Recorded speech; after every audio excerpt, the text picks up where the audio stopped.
तर नमस्कार विद्यार्थी मित्रांनो, आजच्या तासिकेमध्ये आपण केसेस ऑफ नाउन म्हणजे नामाच्या विभक्ती अभ्यासणार आहोत।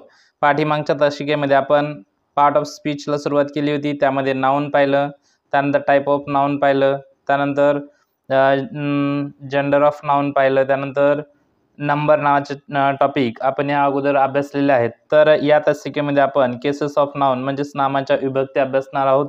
त्यामध्ये आहे नामाच्या 5 विभक्ती आहेत इंग्रजीमध्ये। नॉमिनेटिव्ह केस म्हणजेच प्रथमा विभक्ती, ऑब्जेक्टिव्ह केस म्हणजेच द्वितीय विभक्ती, हिलाच ॲक्युझेटिव्ह केस सुद्धा म्हणतात। त्यानंतर तिसरी आहे पॉझेसिव्ह केस म्हणजेच षष्ठी विभक्ती, चौथी आहे वोकेटिव्ह केस म्हणजे संबोधन, आणि चौथी आहे डेटिव्ह केस म्हणजेच चतुर्थी विभक्ती। मग आपण आता थोडक्यात माहिती अभ्यासणार आहोत। नॉमिनेटिव्ह केस